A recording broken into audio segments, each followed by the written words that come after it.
नमस्कार, खास मुलाकात में स्वागत है आपका। मैं हूं आशीष तिवारी।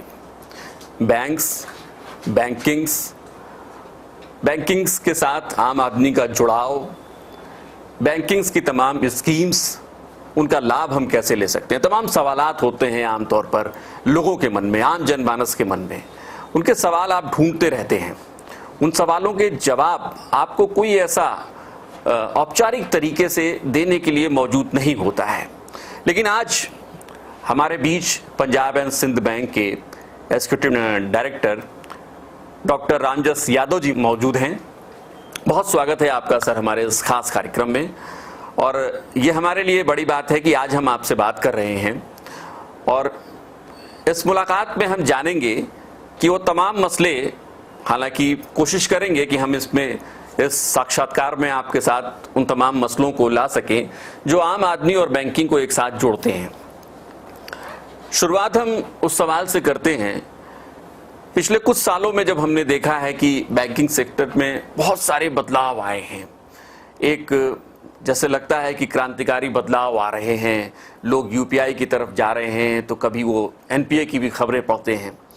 तो ऐसे दौर में बैंकिंग सेक्टर को आप कहाँ पाते हैं, क्योंकि आपका भी एक लंबा दौर है बैंकिंग सेक्टर में।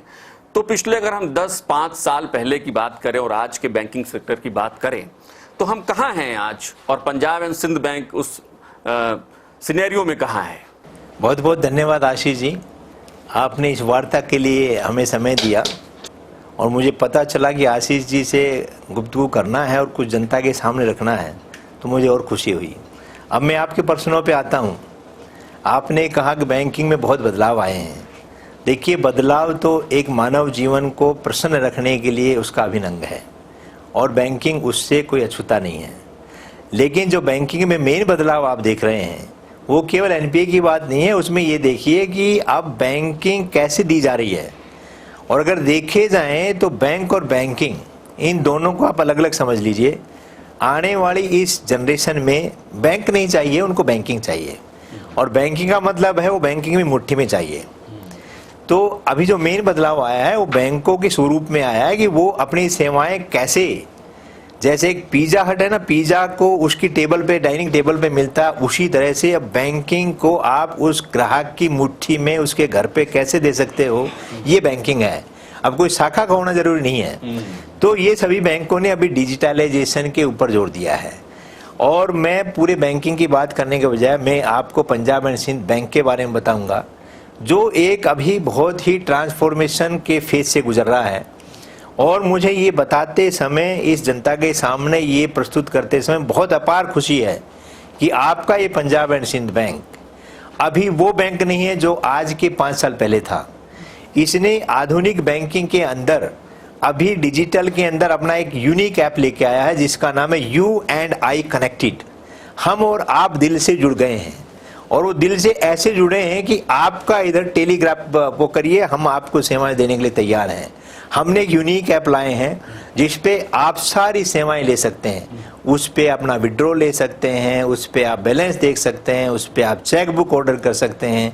और अभी चूंकि हमने इसकी शुरुआत पिछले साल ही नवंबर-दिसंबर में किया है, अब हम इस पे सारी की सारी हमारी जो लोन सुविधाएं हैं वो भी बहुत जल्द देने वाले हैं। एक तो ये है। दूसरा, अभी आपका पंजाब एंड सिंध बैंक का आपने पिछले महीने ही देखा होगा परिणाम आया है। पंजाब एंड सिंध बैंक पिछले 5 सालों में मुनाफा नहीं दे रहा था, ये लॉस मेकिंग था। आप सभी की जनता के सहयोग से, इस ट्रांसफॉर्मेशन के कारण से अभी हमने 1039 करोड़ का मुनाफा दिया है। और इतना ही नहीं, हमारे शेयर होल्डर्स को मेन चाहिए रिटर्न ऑन असेट्स। आपको बताते टाइम मुझे अपार खुशी है कि आपका ये पंजाब एंड सिंध बैंक सभी 12 पब्लिक सेक्टर बैंक्स में हाईएस्ट रिटर्न ऑफ असेट्स दिया है।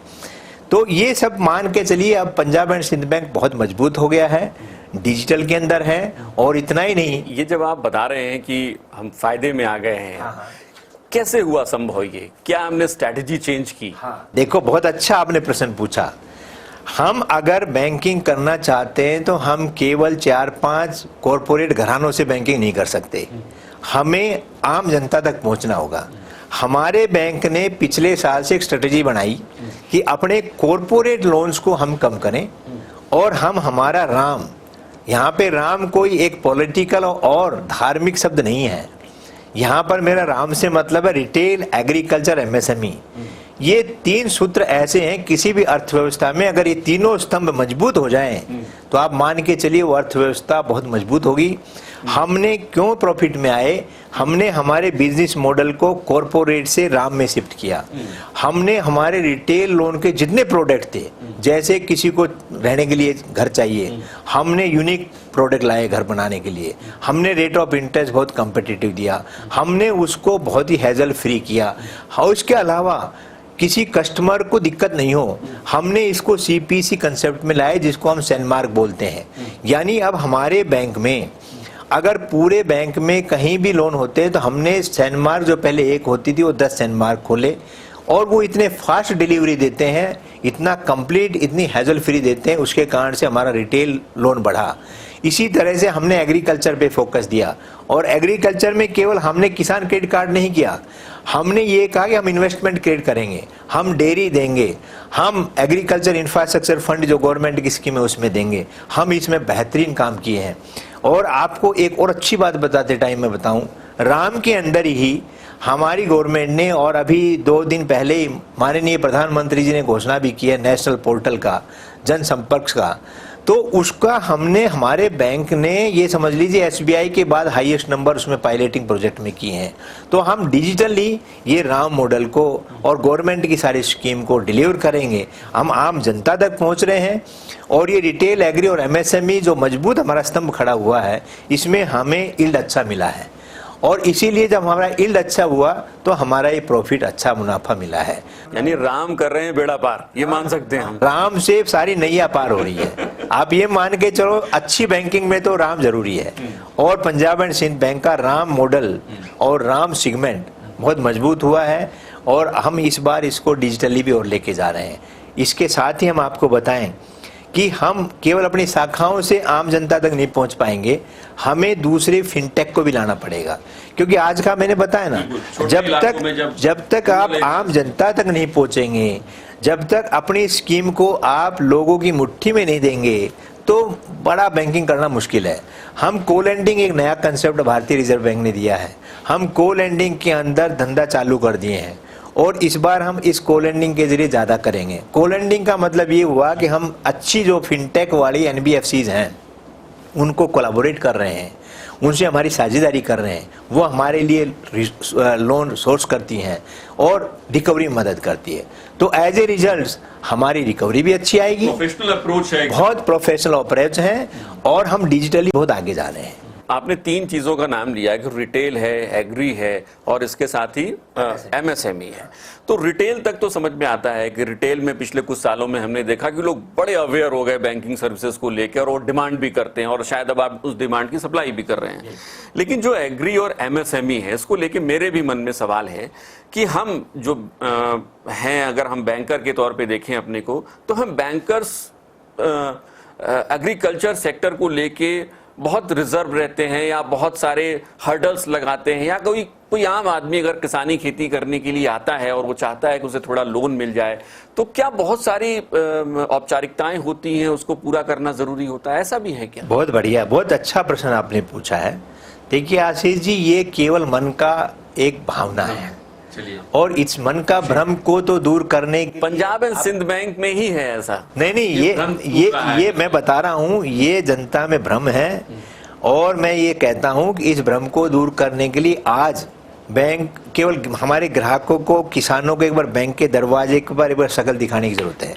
अगर आप मुझसे आज के परिप्रेक्ष्य में पूछिए तो अभी एक अकाम वीक चलाया है हमारे भारत सरकार ने, जो 6 तारीख को लॉन्च किया गया था माननीय प्रधानमंत्री ने, और 12 तारीख तक है। अब उस अकाम के अंदर ही आज़ादी के अमृत महोत्सव वाले इस सप्ताह में ही मैं आज देहरादून में आया हूँ, और हम हर एक काश्तकार के पास जा रहे हैं। मेरी शाखाएं हर एक अपने सर्विस एरिया गांव में मिल रही है। काश्तकार को आगे से हम बैंक में ला रहे हैं, उनको केवल ना किसान क्रेडिट कार्ड दे रहे हैं, बल्कि जिन्होंने किसान क्रेडिट कार्ड समय पे चुकाया है, हम उसको कह रहे हैं कि आप मिनी डेयरी का प्रोजेक्ट हम आपको देंगे। देखिए, हमारी सरकार ने कहा 2022 तक या आगे हम किसान की आय दुगनी करेंगे। दुगनी केवल केसीसी की लिमिट बढ़ाने से नहीं होगा, दुगनी होगा कि हम उस किसान को कैसे रेवेन्यू जनरेशन के साधन दिखा सकते हैं। वो बेचारा गांव में बैठा, उसने केवल खेती करना जाना है। हम क्या कर रहे हैं कि हमारे उस किसान कार्ड होल्डर को कह रहे हैं तुम 4 गाय लो, हम आपको 4 गाय देंगे, 4 भैंस लो, 4 भैंस देंगे। वो बेचारा 2 भैंस को जब हम देते हैं, एक 6 महीने में, दूसरी 6 महीने के बाद, तो वो उस दूध से ना केवल अपनी आजीविका सुधारता है, अपने बच्चों को अच्छा दूध, छाछ, घी देता है, बल्कि वो उनसे आमदनी होती है, तो उससे उसकी आय बढ़ रही है और बहुत ही उसके चेहरे पर अलग ही प्रसन्नता है। इसके साथ साथ हम इन्वेस्टमेंट क्रेडिट के लिए किसान के पास पहुंच रहे हैं। जैसे हम फूड प्रोसेसिंग में, पहले फूड प्रोसेसिंग को कोई फाइनेंस ही नहीं करता था, अभी हम फूड पार्क में जाके नई यूनिट्स के पास जा रहे हैं, छोटी यूनिट्स के लिए भी। इवन अगर कोई यूनिट एक छोटा सा कोई तेल घानी का लगाता है, उसको 3 लाख की, 1 लाख की भी जरूरत है, तो पंजाब एंड सिंध बैंक उसकी मदद करने के लिए सबसे आगे है। इंपॉर्टेंट बात है। तो देखिए, जब तक आप एक छोटे उद्यमी को उसके सपनों को साकार करने में भागीदार नहीं बनेंगे, तो उसके सपने दब जाएंगे। और ये सभी बैंक, सरकारी बैंक और पंजाब सिंध बैंक की मैं बात करूं, तो हम इन योजनाओं के साथ, इस मिशन के साथ हर एक आदमी तक पहुंच रहे हैं, उद्यमी तक पहुंच रहे हैं। एमएसएमई का भविष्य क्या है, आप देखते हैं क्या? मैं एमएसएमई का भविष्य बहुत उज्जवल देखता हूं। क्यों देखता हूं? बैंक उनको कैसे? हाँ, नहीं, बहुत अच्छी बात है। एमएसएमई के बारे में भी ये धारणा है कि साहब बैंक लोन नहीं देते हैं। हाँ। और क्यों नहीं लोन देते हैं कि बैंक उससे कोलेटरल मांगते हैं। अब एक छोटा उद्यमी है, वो कहाँ से कोलेटरल आएगा? लेकिन हमने ये निकाला है कि भाई 2 करोड़ तक जब हमारे पास सरकार की गारंटी, जिसको हम CGTMSE बोलते हैं, वो सुविधा हमारे पास है, तो 2 करोड़ तक का लोन हम उसमें भी कवर करते हैं। और 10 लाख से नीचे तो मान के चलो हम मैंडेटरी किसी से कोलेटरल लेते ही नहीं है। ये तो भारतीय रिजर्व बैंक का भी कानून है, सरकार का भी कानून है। और हमने मुद्रा में बहुत बढ़िया काम किया है। मुद्रा एक ऐसी योजना है, मैं तो बताता हूँ, ये बड़ी ही पावन स्कीम है, जो हमारे छोटे छोटे जो उद्यमी लोग हैं उनको आगे बढ़ा रही है। शुरुआत में लगा मुद्रा बहुत तेजी से चल रही है, लेकिन फिर धीरे धीरे लगा कि मुद्रा को लेकर बैंकों का जो रुझान है वो कम सा हो रहा है, मुद्रा पे बहुत फोकस नहीं कर रहे हो। क्या ऐसा है क्या? ये मेरे ख्याल से अगेन, ये अगर आंकड़ों से आप कहेंगे तो आंकड़े इसके विपरीत बोलेंगे। देखिए, जो सरकार बैंकों को वार्षिक लक्ष्य देती है, मेरे ख्याल से हर बैंक अपने लक्ष्यों को पार ही कर रहा है। और अगर आप हमसे पंजाब एंड सिंध बैंक की पूछिए, तो हमने 20-21 में 90% कर पाए थे, लेकिन 21-22 में हमने हमारे लक्ष्यों को पार किया है। और 22-23 में अभी मुहिम छिड़ी है। हम हो सकता है कि हमारे मार्च 23 के जो लक्ष्य हैं वो दिसंबर 22 तक ही पूरा करें। उसका कारण बताता हूँ। अगर मैं एक छोटा सा विश्लेषण किया हूँ, जिसमें हमारे बैंक का जो ओवरऑल NPA है, उसमें मुद्रा में NPA उससे कम है। और कम का क्या कारण है? क्योंकि हम जो ऋणी का चयन करते हैं वो एक बड़ी सुदृढ़ प्रणाली है, और उस प्रणाली के तहत जो उसमें चयन होता है मौजूदा कस्टमर का या नए का, उसके तहत हमारी डिलिंक्वेंसी या डिफॉल्ट रेट कम आ रही है।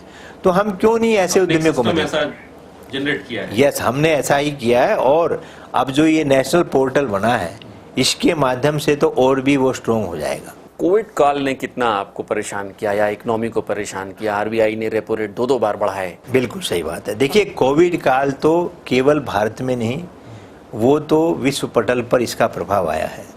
लेकिन आप मानेंगे इस बात को कि हमारी सरकार ने और रिजर्व बैंक ने, दोनों ने मिलके इस कोविड काल में जो व्यापार प्रभावित होने वाले थे उनको दुष्प्रभाव से बचाया है।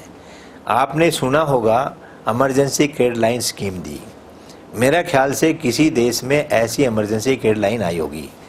20%, 30% जो इमरजेंसी क्रेडिट लाइन स्कीम दी है, जिसमें 100% गारंटी है, सभी बैंक उसमें आगे आए। और जो हमारी औद्योगिक इकाइयाँ थी, जो हमारे ट्रेडर्स थे, उनको हमने 20-30% उसको सब दे के सस्ते दर पर उनका सहारा लगाया है। और अब वो चूँकि इस काल को अच्छी तरह से पार कर गए हैं, तो जहां इनका रिपेमेंट शुरू हो रहा है उसमें आ भी रहा है।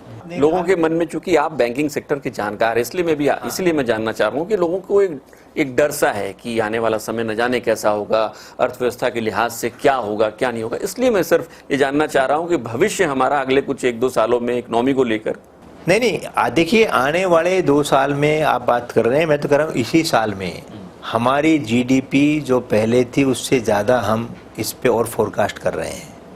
और इसलिए फोरकास्ट कर रहे हैं क्योंकि भारत की जो अर्थव्यवस्थाओं का ढांचा रखा गया है वो बहुत मजबूत है, हमारा इंफ्रास्ट्रक्चर बढ़ रहा है, हमारे पास नई नई योजनाएं आ रही हैं, हमारे पास फॉरेन इन्वेस्टमेंट हो रहे हैं। तो मेरे ख्याल से इसमें कोई डाउट नहीं कि हमारी अर्थव्यवस्था बड़ी मजबूत है। और बैंकों के पास भी जो डर था कि पैसे नहीं है देने के लिए, वो लिक्विडिटी भी काफ़ी अच्छी है बैंकों के पास। रही बात जो आप कह रहे हैं रिपो रेट बढ़ाने की, तो देखिए ये तो एक साधारण सी बात है। जब हमारे पास इतनी कैपेसिटी है कि हम ज़्यादा दे सकते हैं, तो ऐसा नहीं है कि जो रिपो रेट बढ़ा दिया तो हम केवल लोन से ही ज़्यादा लेंगे, हम उसको डिपॉजिट पे भी बढ़ा रहे हैं। तो बैंकों को तो नेट नेट है। इसका मतलब है जो मेरा इन्वेस्टर है उसके पास भी बैंक डिपॉजिट को बिल्कुल जो है लुभावना बनाने के लिए, आकर्षण बनाने के लिए हम उसमें भी रेट ऑफ इंटरेस्ट बढ़ा रहे हैं। तो हमारे पास डिपॉजिट आएगी, लिक्विडिटी रहेगी और हम आगे और पैसा लोगों को ज़्यादा से ज़्यादा देंगे। लेकिन कई बार ऐसा होता है कि जो एक आम आदमी होता है, बहुत ज़्यादा पढ़ा लिखा ना हो, फाइनेंशियल अवेयर ना हो, जब वो बैंक की सीढ़ियाँ चढ़ता है और अंदर जाता है तो उसको इतने सारे औपचारिकताएं बताई जाती हैं कि वो फिर परेशान हो जाता है। हालांकि मेरा अपना अनुभव पंजाब एंड सिंध बैंक को लेकर बहुत अच्छा है और मैंने शुरू में भी आपसे कहा कि पंजाब एंड सिंध बैंक के साथ जुड़ना। तो ये जो चीज़ है, आप बतौर एग्जीक्यूटिव डायरेक्टर क्या लोगों से बताना चाहिए? अगर वो बैंक की, पंजाब एंड सिंध बैंक की सीढ़ियां चढ़ रहा है तो डर लेके घुसे या फिर खुश होके घुसे कि भैया परेशानी नहीं होने वाली है अंदर? बहुत बढ़िया आशीष जी आपने पूछा। देखिए आपने अच्छा कहा कि मुझे पंजाब एंड सिंध बैंक के बारे में ही बताना है। आप अगर मुझसे पूछिए तो पंजाब एंड सिंध बैंक में जो भी उद्यमी, जो भी व्यापारी, जो भी मेरा विद्यार्थी अगर किसी भी आर्थिक मदद के साथ आना चाहता है, बिल्कुल खुले दिल आए। हमारी स्कीम बहुत ही ट्रांसपेरेंट है। हम उसको एक ही बार में बता देते हैं, भाई ये हमारी चेकलिस्ट है, ये कागज़ आप अपनी सुविधा के अनुसार हमें प्रस्तुत कर दो। उसमें बाकायदा हमने बताया हुआ है कि आपके इस आवेदन पर 7 दिन में, 4 दिन में, 10 दिन में, कितने दिन में फैसला हो जाएगा, उसको फैसला करके उसके निर्णय उस पर बहुत जल्दी लिया जाता है। बैंकिंग में ये मतलब वक्त की भी मांग है क्या? ये बदलाव आना मुझे लगता है बहुत जरूरी मांग है। देखिए आज कोई भी पेशेंट जाता है, उसको तुरंत रिलीफ वाला इलाज चाहिए, उसको जो है ना देर में प्रभाव आने वाला इलाज नहीं चाहिए। सेम वो ही बात एक बैंक के ग्राहक के लिए है। तो हम उसमें क्या कर रहे हैं कि उसको जल्दी डिसीजन मिले।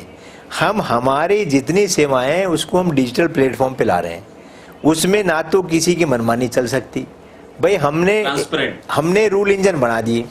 उस रूल इंजन में अगर मेरा कोई भी लाभार्थी, कोई भी ग्राहक अपने आप अप्लाई करें, अगर वो उसमें फिट आता है तो उसको इन प्रिंसिपल अप्रूवल, जैसे पता है ना आपको नवंबर 2008 में पीएसबी 59 मिनट्स में लोन देने की प्रक्रिया थी, उसी तरह से उसको हाल की हाल पता चल जाता है ये आपका इन प्रिंसिपल सैंक्शन इतने लाख का, इतने करोड़ का हो गया है।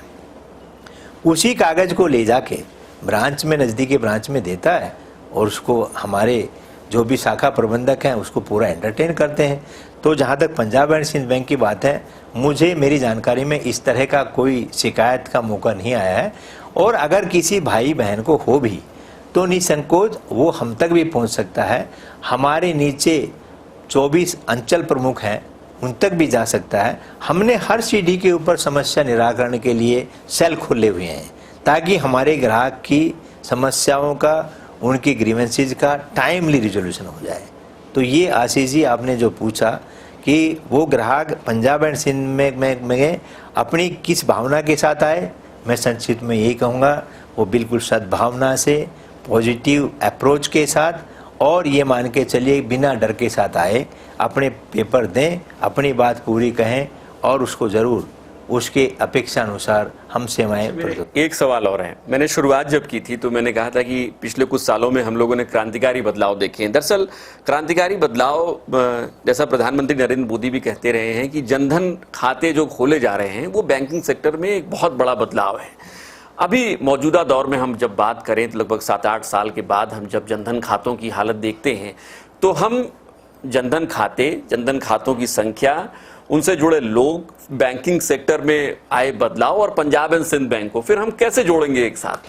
देखो, ये जो जनधन के बारे में आप बता रहे हैं कि भाई इन खातों को हम कैसे जोड़ेंगे, मैं बता रहा हूँ कि जब ये माननीय प्रधानमंत्री जी इस देश के प्रधानमंत्री बने थे 2014 में, तो उसी टाइम ये प्रधानमंत्री जनधन योजना उन्होंने लागू की और ये मेरे ख्याल से विश्व भर में एक बहुत बड़ा मुहिम थी। और आज इसी के कारण से आपने देखा होगा कोविड के दौरान कुछ लोग घर से नहीं निकल रहे थे, उनको उन PMJDY अकाउंट्स के अंदर सीधे उनके खाते में भेजने के लिए डिजिटली मोड से पैसे गए हैं।